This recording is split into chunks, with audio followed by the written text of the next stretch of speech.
We still hope you gained a lot from the last 3 workshops and obviously this workshop, and to apply next year, because this will be definitely something that will happen again, so don't worry, you haven't lost your chance. If you have any questions, we will be free to answer questions at the end of this event. And without further ado, here is Nadia.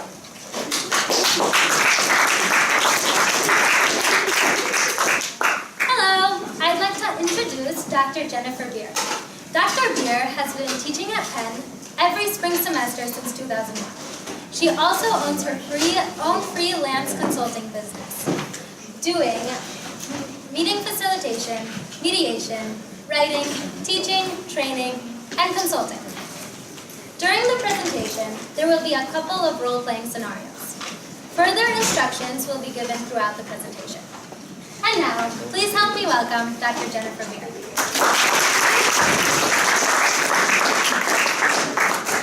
Hello, everybody. Thank you for having me. So, negotiation, here we go. We'll get back to your dream in a minute. Let's see which of these is going to work best. So, most of you are in this room probably for this reason. You can lose a lot of money if you don't negotiate well, and you can lose it in less time than you imagine. But I prefer to think of it in the positive sense, that if you learn how to negotiate well, you can earn more money in a short amount of time than in almost anything else that you do. It's something that's a little nerve-wracking to negotiate. Some people love the game. Most people go in with a good bit of anxiety. And my goal tonight is to just open up the ideas of what kinds of things you might need to know if you were about to negotiate important things. And to just give you a sketch of what kind of things you would learn if you were in a course for a semester teaching this. So let's start out with how many people have actually taken the negotiation course at Penn? Oh, only a few of you. Great. So I hope this is an advertisement for it. It is one of the most popular courses, and I have to say that the difference between students in January and students in April is phenomenal. It gives me great pleasure every year to see how much change people have in the 3 or 4 months that we have together. And how many of you are MBAs? Okay, great. Last question. How many of you think you're a pretty good negotiator? 4. Excellent. I think you may find that more of you are good negotiators than you think. So the most important thing to know is you probably started negotiating the first time you screamed for some food and your mother didn't want to give it to you or wasn't around. We learn how to negotiate from the very first time we were having interactions and needs with other people. So even though there's a lot to learn, you have a whole lifetime already of having practiced getting what you want and need with other people. There's some other reasons besides power and money that you might want to learn negotiating. I think first and foremost, negotiation is the way that businesses operate, and you want to create a business network of allies, of people that you can work with. And so if you can use negotiation to build your network, to build your friendships, to build your alliances, that's going to take you far in business. If you're going to use negotiation just to get the best deal for yourself every time and not worry about how the other party reacts, soon you will not have a business, because business is really all about relationships and connections. That doesn't mean you shouldn't get a good deal, but it does mean that if you're skillful at negotiation, you should be able to have a respectful ending where you're still on speaking terms and somebody is willing to do a deal with you the next year or the next month. It's also, for those of you doing startups, it's about accomplishing your goals. You'll have lots of steps of negotiation on the way, but without negotiation, you're not going to get there. And finally, negotiation is not just about getting a deal, it's also about solving hard problems. Today I want to talk about everyday negotiations with you. I think it's less glamorous than talking about how to negotiate with your venture capitalist investor, but when you're starting in at the ground level, the most important thing you can do actually is to negotiate well with the team of people you're working with. Two reasons. One, obviously, once you start getting money and you start getting things happening, if you don't have a good foundation in the relationships with your team, you're in trouble. The other reason is that before you negotiate with the big guys, you can practice negotiating and thinking about it consciously in an everyday way so that you can build your skills and be less nervous and more prepared when you actually go in for the most important negotiations. I understand that a few of you are in the process of negotiating with investors, and during the questions at the end or after we finish, I'd be happy to chat with those folks about the kinds of issues that they're facing.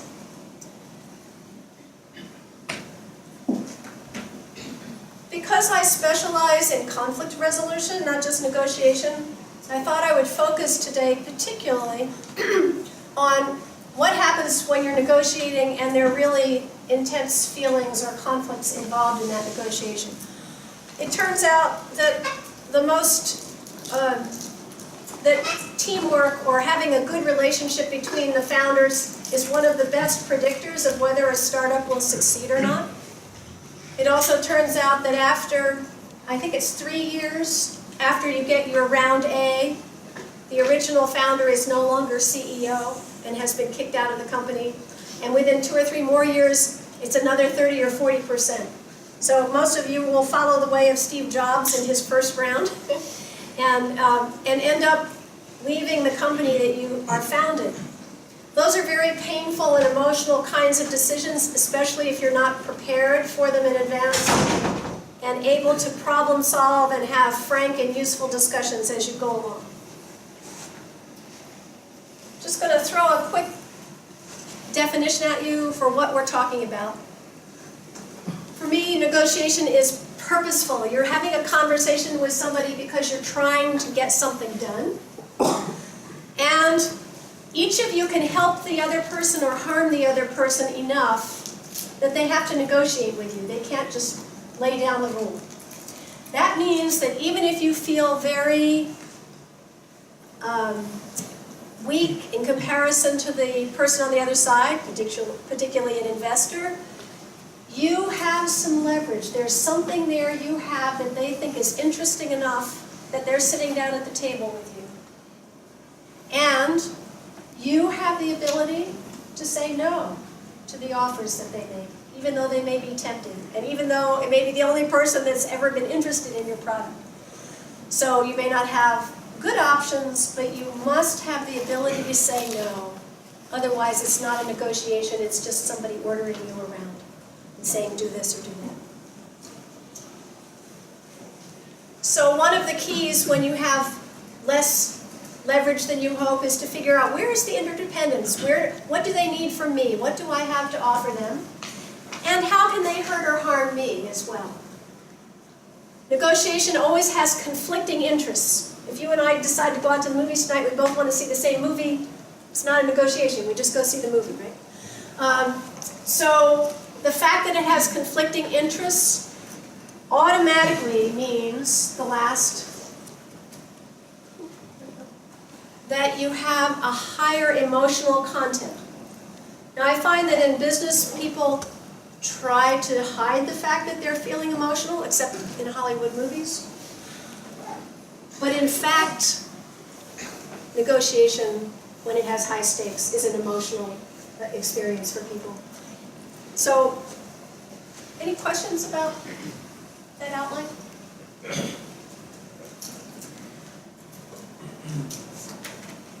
The other reason I'm not going to talk as much about negotiating with investors tonight is because if you're negotiating with the big leagues, you need a good lawyer, you need a good accountant, you need a good advisor, And there's 1,000 articles and videos out on the web also giving advice. So I feel like it's these smaller negotiations beforehand that need more attention than perhaps people are giving it. Oops. Yeah, let's do this next. So you talked to your neighbor a minute ago about the dream you had. And I'm curious, when you were picturing where you are in 5 years, what did you see? What did you picture? Did you picture customers using your product or service and being happy? Did you picture yourself enjoying your brand new sports car and paying off your loans? Did you picture your family or your team? Did you picture yourself in a position of power and authority, leading meetings, honored for your inventions, starting more businesses, being asked to advise or invest in others? I ask this question because when you're negotiating, oops, and changing the role is the other side. When you negotiate, it's really easy to be pulled off center. And whatever your motive is, whatever your motivation is, it's really important before you do any negotiating to know, what is it that moves me? What do I really care about? So if I and my co-founder are having a fight, do I care more about getting this thing out to customers because I think it's really going to be a cool thing for them to have? Do I care more about making money? Do I care more about being in charge and being the CEO? If you have a clear idea of what the most important thing is for you, you will choose different things. So for example, if you really would like to make money, you might choose a very experienced large venture capitalist firm that is going to take over most of your board and give you some control but not much. But you know that their expertise and cash is going to get your product or your service out to a much larger audience and get an acquisition or an IPO more likely. If, however, you really love your toy and you want to be the person who's making it happen, you might choose an angel investor who has a more personal relationship to you and will allow you to retain more control. But you lose then probably the advantage that you have with an experienced VC advisor and arrangement. The other reason I ask about this, I want to tell you just a little bit about myself. When Kush asked me to do this, this skills workshop, I said, well, you know, I don't do a lot of work in the entrepreneurial sector. He said, oh, it doesn't matter. But then as I was putting the presentation together, I realized I, in fact, have been an entrepreneur in my career twice, probably failed both times. So I've done freelancing for many years, and I really chose over and over again when I had choices to be in control of my own projects and my own time. I really like working for myself and deciding, yes, I want to work with these people on this project. No, I don't want to work for this company. I don't really like what they're doing. And I have a lot of flexibility about how much I work and when. Now that has come at a cost. I'm not rich, but I've had a really good time. The other thing that I did was, when I was probably in my mid-20s, I started working in the field of mediation. So it was on the nonprofit side, not the profit sector. And mediation was a brand new, hottest thing on the block at that point. And I got to be in really on the ground floor when people were having little experimental mediation programs all over the country. I wrote the first book, First Mediator's Handbook at that time, and it's now gone through 30 years of editions because I got in on that very first ground floor. Also because my name is Beer, so people remembered my name. And so I realized, in a sense, I was entrepreneurial. I took this new idea that we were really excited about, and I helped really put it out there. I think it's pretty clear that in the world of startups, and actually in the world of corporate sector as well, creative people don't fit very well.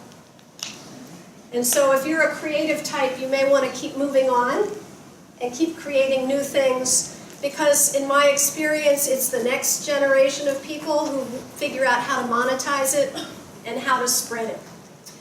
So you, again, think about what's your dream, what's your strength, and think about how that fits into the pattern of what you're going to negotiate, what role you want to negotiate for yourself. I really do think you have to choose.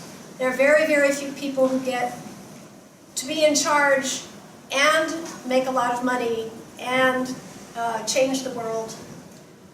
You really do need to choose between them.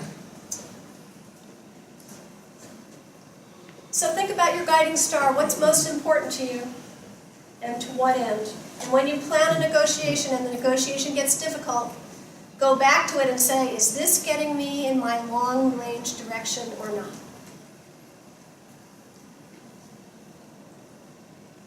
All right. And finally, my other opening thought here is that every time you negotiate, you're talking about what reality you're going to create, what kind of product you're going to create, what kind of change in your friends or the world you're going to create, what kind of value something ought to have. And so negotiation is really the process of creating the future. It's a process of creating what tomorrow looks like. Oops. So that's the end of that piece. I want to talk the next section about preparing yourself for negotiation. We have speakers here at Wharton who come for our negotiation classes to a semester. It's very clear that the most important thing they do is what nobody ever sees. They work with their team backstage to prepare for the negotiations. We do have speakers who don't prepare very much, who sort of seem to go in and wing it. But the ones who prepare thoroughly are the ones who are really rising, their stars are rising, it's quite clear. I think particularly of a man who was a Wharton MBA graduate, came back. He has a team who prepares for negotiation, and anytime there's any piece of information that team missed or got wrong, they regroup, they talk about what went wrong, how can we get that kind of information next time, how can we make sure that we know everything going into a negotiation. Not all negotiations are worth your time in that way, but I think the ones around your startup are ones where you really, really need to prepare.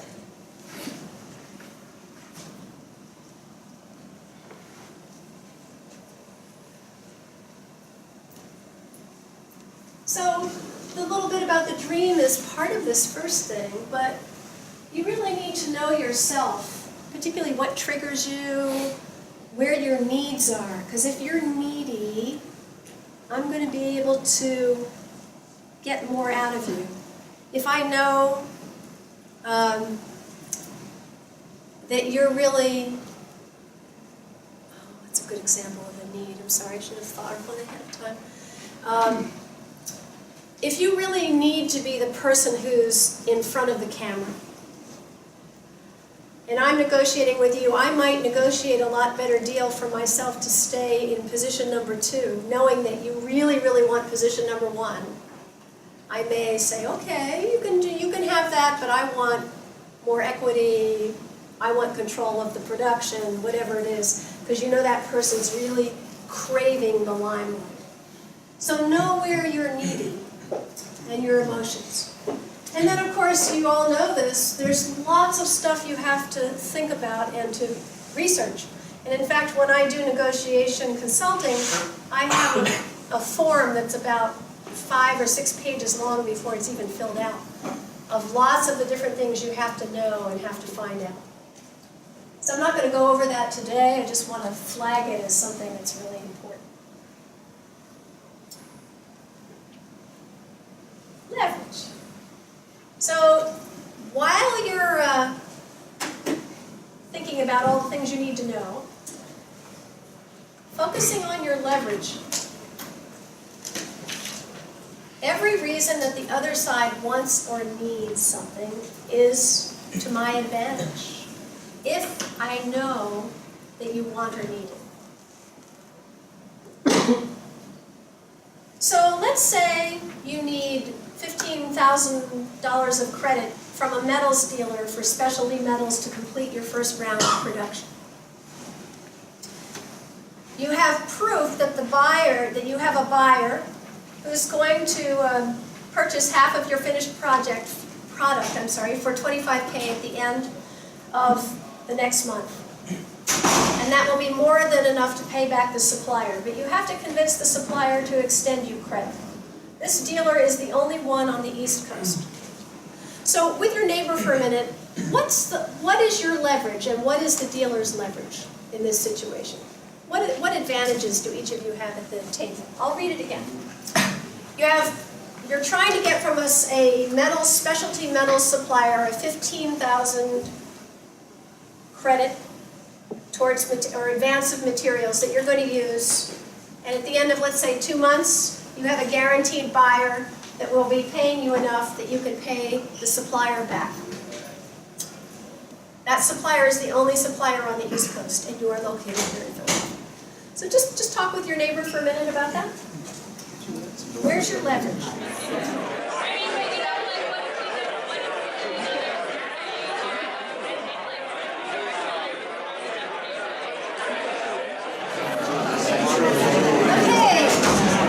What are some points of leverage that you have? What points of leverage do you personally have in this negotiation? Anything? Anything in your favor? You can help secure like a long-term market for them, so you can order more from them in the future if they help you out now. So if you're able to do that, then you'll be able to give them more. So if you're a success, they may have a long-term contract with you. That's a really strong motivation. Any other piece of leverage? I think we're the buyer, so I think that in itself is a leverage. Say that again, I'm We're sorry. the buyer of that material, so if we don't buy, they don't earn any money at all. Right. So they may be out $15,000 if you don't pay them back, but they may be into $15,000 if you do pay them back. Did I misunderstand what you said? No. Okay. Because if they're lending it to you, you're asking them for credit. You're asking them for the materials before you can pay them. And they're taking a risk on you, right? But your leverage is, if they do take the risk and you come through, they have money. Any other leverage you have on your side?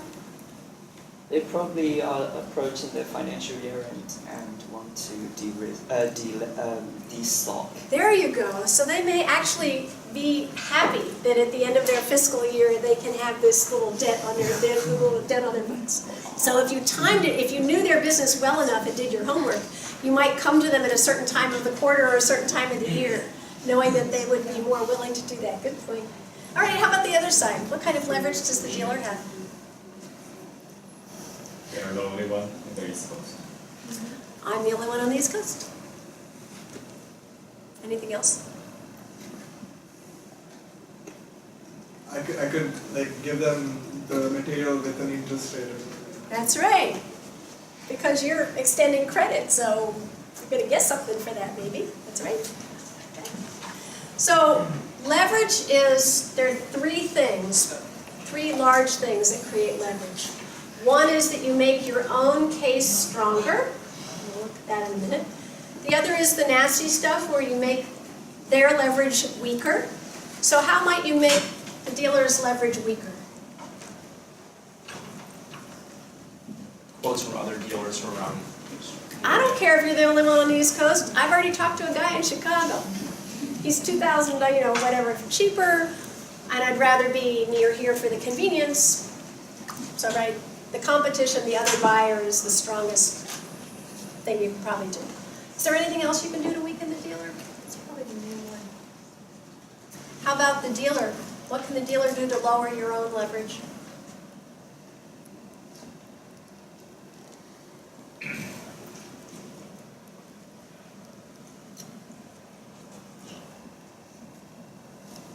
If the dealer were to collude with other dealers in other areas? collusion is always very helpful, it's true. That's why they have to outlaw it, because it works so well. Yeah, so there might be some price collusion going on, and that would lower your leverage as a buyer. Anything else the dealer might do? I think it connects to what you were saying earlier. They may ask for more stringent terms, either in the time of payback or the amount of interest or something like that. Anyone else? Yep. They might delay delivering goods so that closer to delivering your product. Yeah, or they're going to give you half because they don't really trust you with all of it or whatever. So they can play games with you in that way. And then the third one we'll talk about later is process. You can control who you talk to, when, in what setting, and does your lawyer come with you? Do you come with your piece of paper that proves that you have the purchase order? So thinking about how am I going to sequence and structure this negotiation is the third way that you can change your leverage. Sometimes outside forces change your leverage and you have no choice. So the price of specialty metals may suddenly jump because some mine has closed down in China, right? And so it may affect both of you in a way that you don't expect. So one of the fun things about negotiation is you can do a lot of planning. And even if you do a lot of planning, something's going to happen. And it's not going to be what you expect necessarily. So, how many people know what a BATNA is? Wow, great. Really? It's not this. Although I always think of it as that. Anybody? What's the B stand for? Is that best alternative to negotiate agreement? Best alternative to a negotiated agreement. What does that mean? So if I'm the buyer in the scenario I just did, what's my BATNA? What's my best alternative to negotiating with this dealer? Buying from another firm. The guy in Chicago, right? He's my BATNA at the moment. I may get a better one, but that's the one I've got at the moment. That allows me to leave the table. And this is the most important thing you can do when you're structuring your business. Every day, your job in business is to make your BATNA stronger. It will affect all your negotiations. So if you have more cash reserves, your BATNA is stronger. If you have better political connections, your BATNA is stronger. So one way to think about business planning is to think about how do I strengthen my alternatives over and over and over again. So, put this down, I don't know if I can. It's what are you going to do if you don't get an acceptable agreement?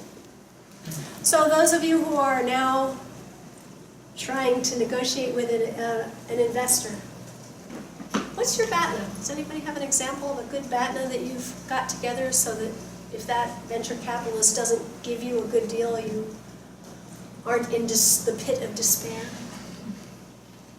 Anybody have something they've been doing? You can say if you don't come down to round 8, you won't come to round B or C. Okay, right? Right.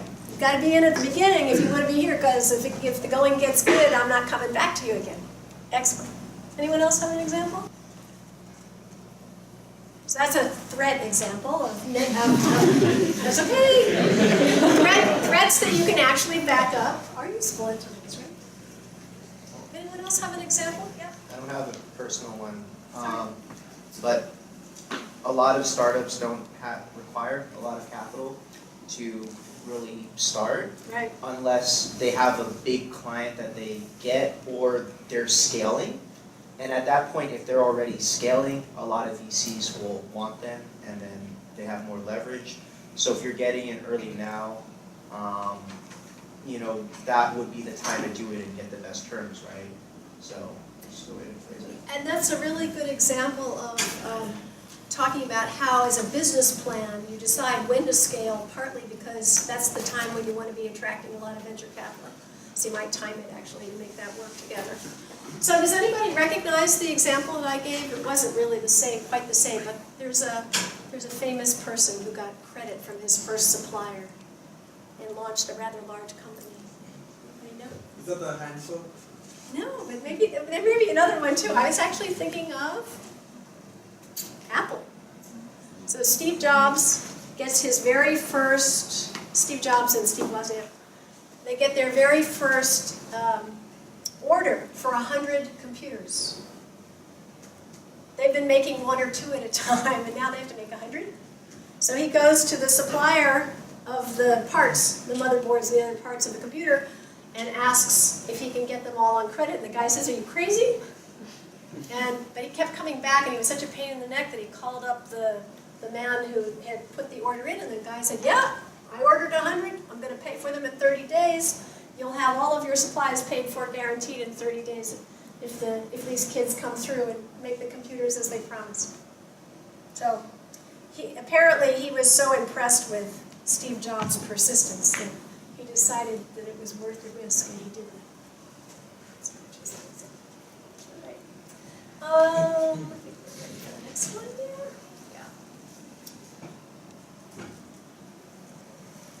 Yeah. Here's another way to think about your BATNA. You don't want other people to dictate to you. And if you have alternatives, you can walk away. So you need to figure out where your alternatives are, develop them and strengthen them before the negotiation, and keep a close eye on what their BATNA is also. All right, so that's a concept that you'll find people use the word BATNA, even though it stands for something, because Getting to Yes invented this word, and all over the world, if you have a BATNA, this is what people are talking about. The other thing you need to do when you're preparing, besides knowledge, is strategy. So you need to think about, who am I going to talk to in what order? So again, those of you who are approaching investors, are you thinking about, which investor do I talk to first? Which one do I invite into round A for sure? Which ones am I going to go to second or third because I've already built up some interest, for example? That, and we already talked about. The other thing that you want to do, even with small negotiations, is think about, what do I need to know? And how can I ask it in a way that they'll tell me? What arguments do I have, and what is my supporting data? And then you can spend a lot of time on this last one also, and this is where you need advisors. What should my opening request be?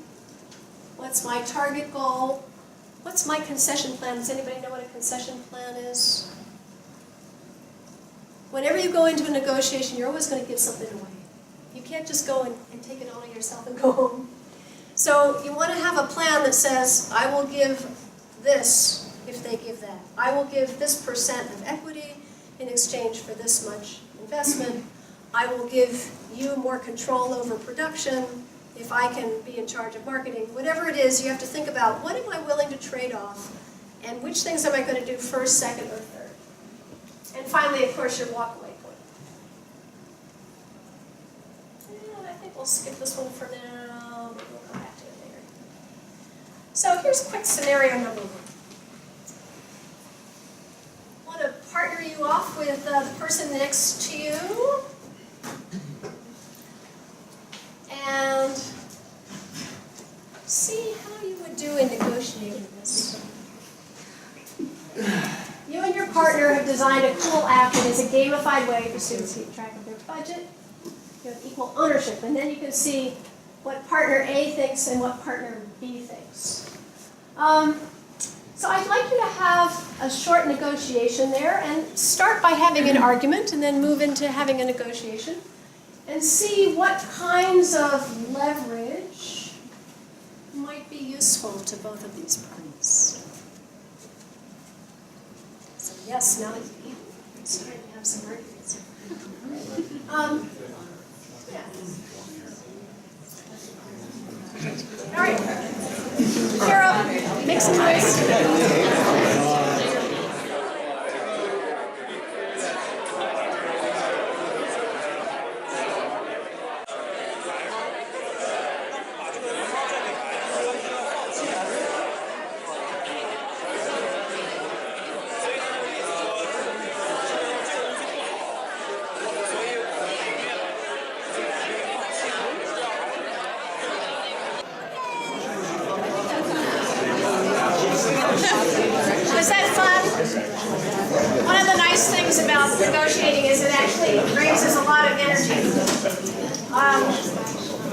So I forgot that I was going to have you do something extra, so we're going to just keep going with the questions. But think about, between you, what made you move? If you were being argued against, right? Did A say something that made you really want to see their point of view?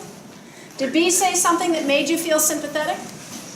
And which tactics did you do? Did you blame the other person? Did you make some demands? Yeah, I'm hearing laughter. I think the answer is yes.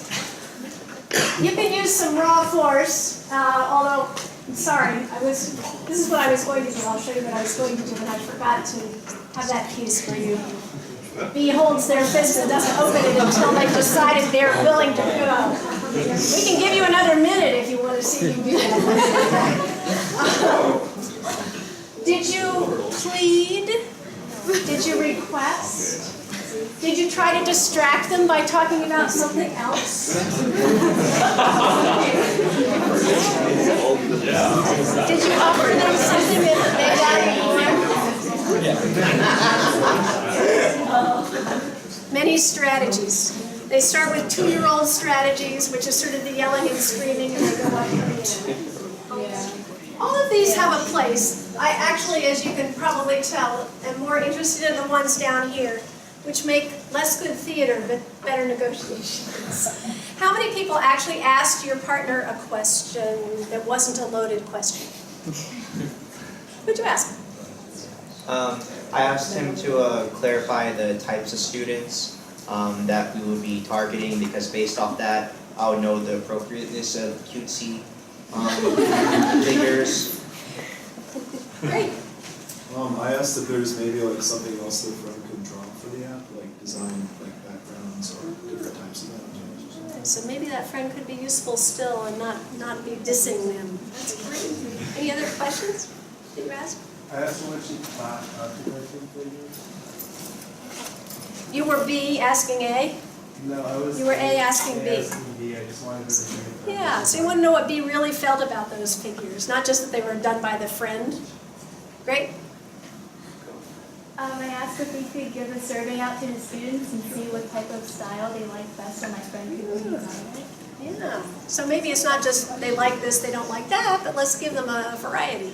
I asked if we could have like two modes, like 2 alternate modes of the app. One was like a default without the figures, and then an opt-in version with them. Like that awful paper clip of yours ago, right? You could make vanish or not, as the case may be. So notice that most of your questions, not all your questions, most of your questions were about, basically were proposals. They're proposals in a question form. And there's nothing wrong with that. I do think when you're having an argument that asking questions for information first is a good idea. What do you really think about these cartoons? Do you like them? Is just trying to figure out, where are they coming from? Do I really have all the information I need? The problem when you've been working with someone for a long time and they're your friend is that you assume that you know what they think. And you may not.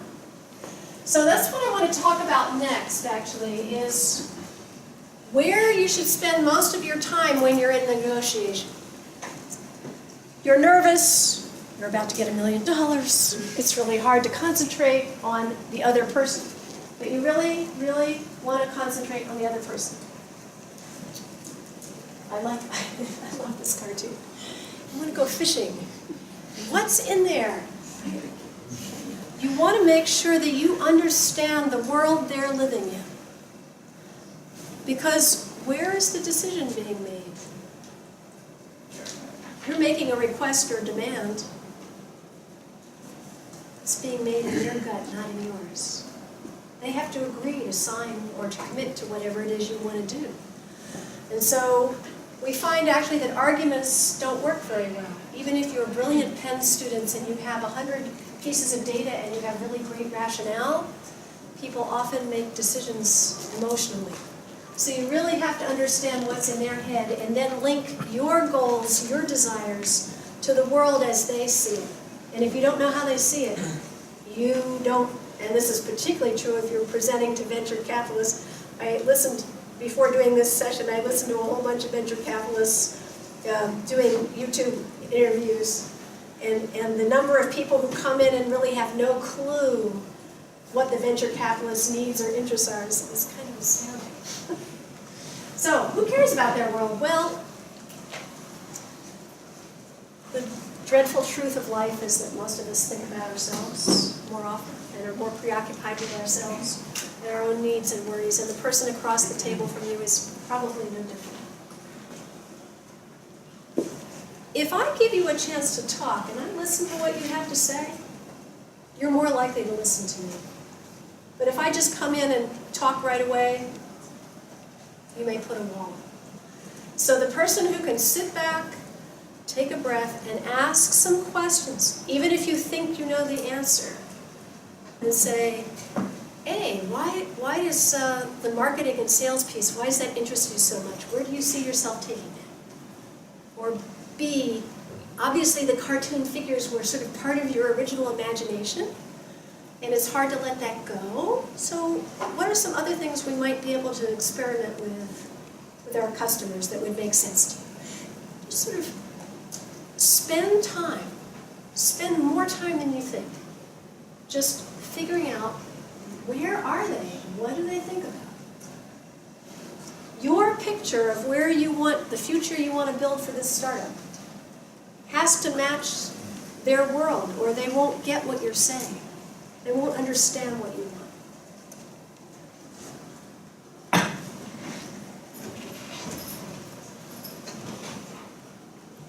I think this is particularly hard for smart people. I don't know about you, but I grew up arguing all the time. And I was always right, but it didn't really matter. I didn't always win anyway. People need to have something to hook to, so they have to know whatever it is you're talking about has to be something that they can imagine. And I'm guessing that you have some potential investors who don't really understand what's happening on a college campus today and what students might really want now, because they have a 10 or 15 or 20-year-old image of what a student might want or need with some kind of new technology. People's decisions, I'm an anthropologist by training. Decisions are actually rooted in the pictures that people have in their minds and the emotions they have in their guts. And they will then give you a rationale and data afterwards so that it looks like the CEO made a responsible decision. But the decision is usually made here first.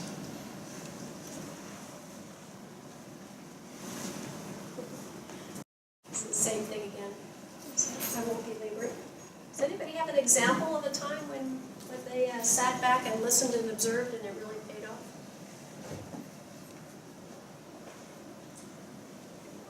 I hope soon you will. Because it really matters. All right, let me just, oh yes. My last slide here. People say, well, I don't really care about that other person. I just need what I need. And it really doesn't matter if you're a shark. Sharks are really good about sensing where people are and how to get the best of them. Even if you're the nastiest of negotiators, the more you understand about the other person, the more likely you are to get what you want out of them. And likewise, if you're a teddy bear, you want to do something that works for other people, you have benevolent motivation. So whatever your motivation, it's still valuable to know what's happening to at the other side. All right. Let's do some looking at conflicts. We'll do another little role play in a minute too. And then we'll have some time for questions. So let's go back to thinking about, not thinking so much about investors, thinking more about your team. Co-founder tensions, and I get to mediate these. So this is where my connection to entrepreneurial startups happens, is because I get to mediate when things are falling apart for people. If you have conflict in your, how many people actually have a team that they're working with already in a startup? About 7 or 8 of you? Okay. The rest of you, team projects for school are a very close analogy. So you can think about those. I did all the work, they came in the last minute and they wrote 3 pages of paper and they got an A and I got an A and it's not fair. This replicates itself throughout life, I'm sorry to say. So conflict is going to happen. It's just going to happen. And the best thing you can do is actually prepare for it and expect it instead of being blindsided by it.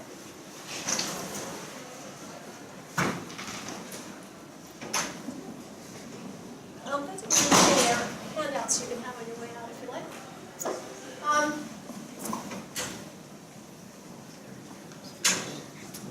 Two heads are better than one. 5 heads are better than 4. And eventually you have to stop that. But giving people a consensual conversation where they actually really look at the different views of, do we really want to have these animated cartoon figures or not? Seasons your product, seasons what you're doing, so that you have a better chance of having a good outcome. It also builds commitment. If you can work through conflicts with somebody and stick with it, not only do you have a stronger outcome, but they are more dedicated to you and to your project as well. And I think the more you do it, the less scary it is.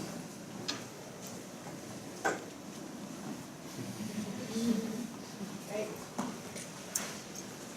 Happens often, right? So I want to do a conflict one this time. Here's your scenario.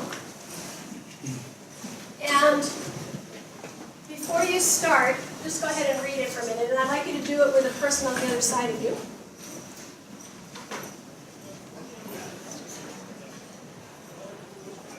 I'm going to go back to it in a minute, but here's what I want you to do first.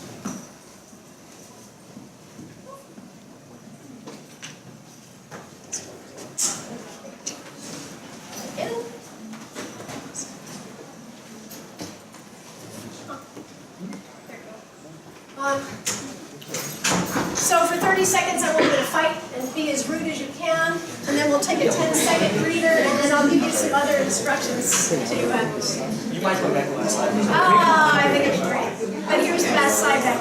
So ready? So choose the person on the other side of you that you didn't do last time, or somebody behind or in front of you.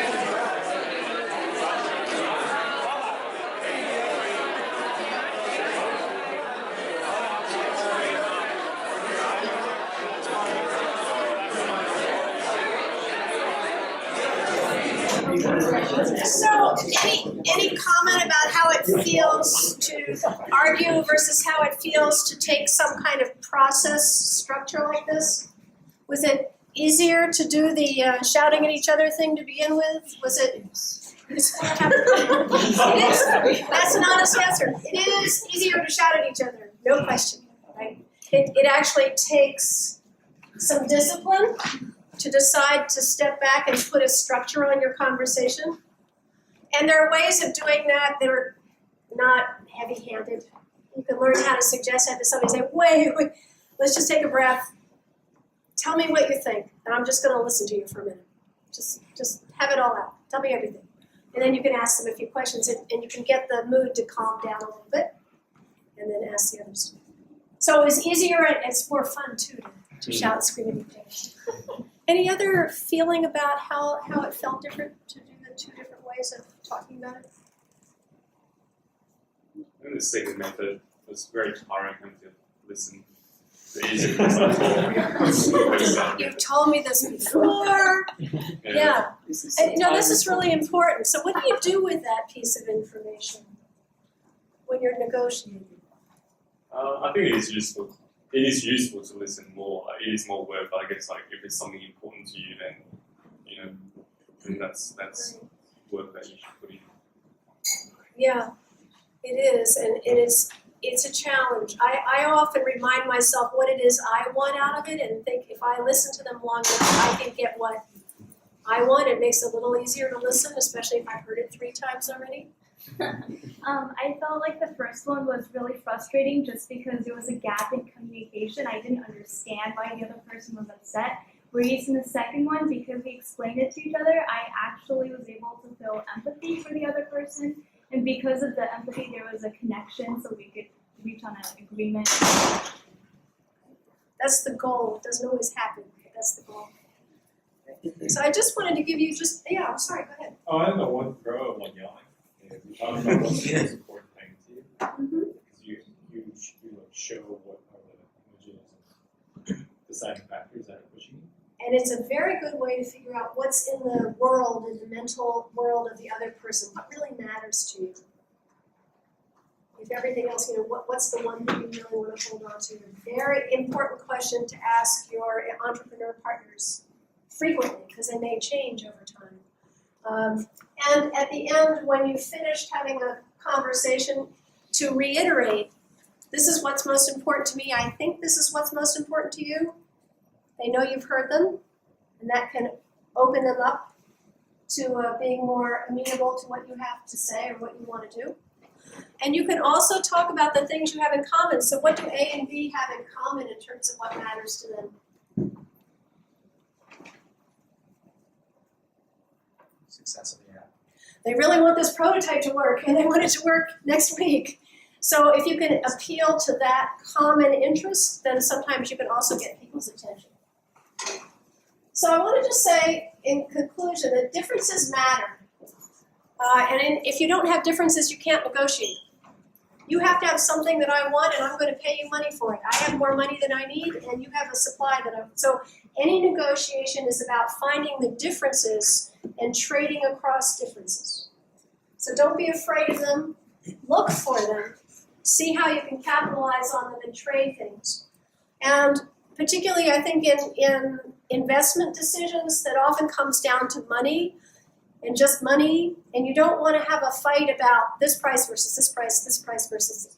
There's no basis for movement. So if you can think about what other differences there are, what other things you can offer, whether that's equity or some kind of pet project or whatever, that can often make that final gap between bid and ask finalized. So just a little bit of advice when you're setting up with your when you are co-founding. Talk sooner than later. The more emotions get raised, the more difficult it is to have these conversations. So just bite the bullet early on and talk to somebody if you've got a problem. My strong advice is to have weekly meetings. It can be just short, it can be 15, 20 minutes, touch base, where you ask, are there any concerns people have? Is there anything coming up that we need to figure out? Because otherwise, you only call a meeting when there's trouble, and it's hard to ask. People say, oh, I really need to talk to you. But if you have a regular meeting, it can make that much easier. This is really important, and my guess is that you haven't had people talk about this much, but I understand that the person who did the ideation skills workshop did talk a little bit about not having people own ideas. This is really critical for lowering the conflict level in a startup team. So when I'm facilitating, I'll never put up Joe's idea and Susie's idea, or Susie's product and Joe's product. I always put up the ideas, or I put up the list of products, or I put up the list of suggestions, whatever it is, because it's the group that's owning them. Likewise, when we've got factions forming, I don't automatically say, well, Peter and Joe and Susie and Alice. I never refer to people in their factional clusters. And I try to remind people that every person here has a different point of view. And they may often agree with each other, but they probably don't always agree with each other. And we're all here to try to figure it out together. So one of my jobs as a mediator when I go into situations where people are falling apart is to figure out how can I stop them from automatically putting people and ideas into camps. On the other hand, if something is somebody's responsibility, they've got that piece, don't backseat drive, let them have it. If they fail at it, fine, then you deal with it then. And then if you're actually talking to people and having the conversation, I think we just did this a little bit, you want to hear them out. You don't have to respond right away. You don't have to have a solution right away. And the question, the uncomfortable question is there information for me in here? You know, they may dislike something I've been doing. Maybe something I've been doing isn't quite right. What do I need to think about? Even if you don't talk to them about it. And then this is, again, what I do as a mediator. Talk about behaviors, talk about actions. Don't talk about you're an idiot. Talk about tomorrow I want you to do X. Right? It's not a stupid idea. It's not a stupid idea. It's not a stupid person. It's an idea that's not going to work very well. Well, actually, you have a stupid idea, but not if it's attached to a person. Because that sidetracks you into some theatrical amusement, but not into really resolving the problem. So I get people to talk about what is specific action and behavior. What are we going to do tomorrow? What are we going to do in the future? Yeah, all this stuff happened yesterday. Tomorrow, what are we going to do? So if you can bring people into that kind of focus, you'll be able to work through the inevitable conflicts that are going to arise as money and opportunity begin to come to your team. Question, do you have a question? So what do you do when it never gets better? It's always ugly. Leave. Well, again, this depends on that dream that I was talking about. If this is your baby and you care about it more than anything and you don't care if you lose all of your friendships because this really matters to you, then maybe you stay. Or maybe, you run with the idea somewhere else. But life is short and ideas are plentiful. And I personally have overstayed longer than I should have in several projects. Because we think that sticking with things is honorable, but sometimes quitting is a really smart thing to do. But it depends again on what really matters to you. You have to be clear about that and then you can make a decision.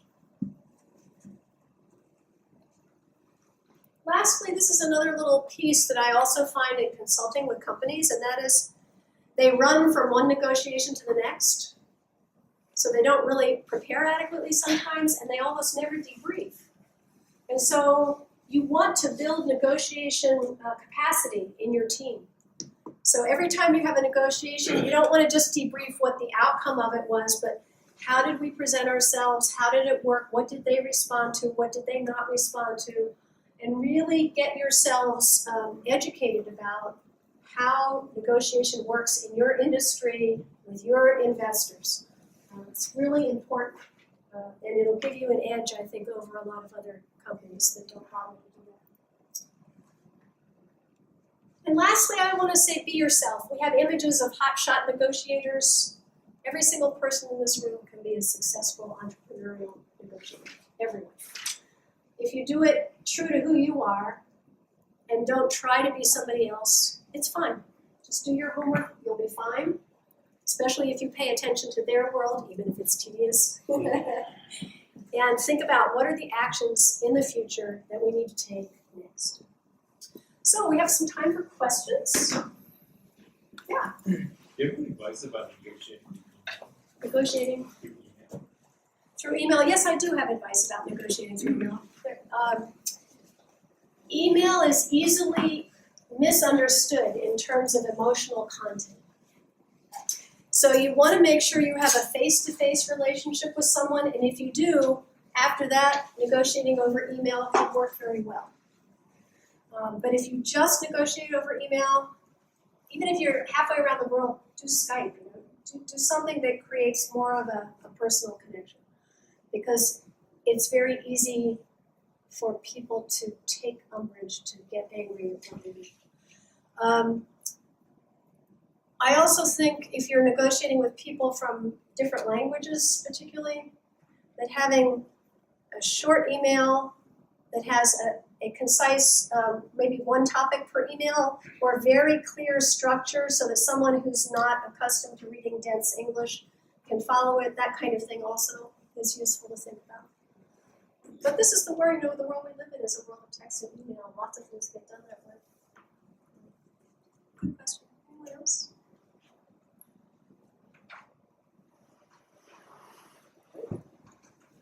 Negotiations you're about to do and you're curious about. It's more about ownership of ideas. Sometimes it's like it's your idea and you've been working in it. It's you who gave it up. But when there's no ownership of ideas, sometimes people say maybe something, oh, it is my idea. So how do you overcome that? It's one thing if it's your idea, then you have to figure out how you're going to overcome that. It's another thing if somebody else is running it on you. I think this is also where team building comes in, because you have to say at the beginning, this is my idea, are you helping me with it? Or this is going to be our idea and we're going to work with it together. And I think if you're the idea person, you have to set the stage. But if you have somebody who's suddenly like, well, this is my idea, I think you have to ask them what made them shift their emotion. Last week you were happy to work with us in your idea, and this week you're feeling defensive. What happened? What went wrong? And figure out why they're suddenly clutching it to themselves.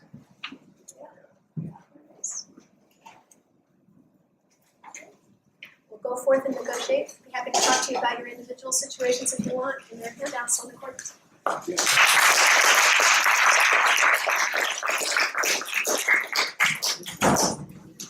right, thank you so much. Another round of applause for Dr. Bian.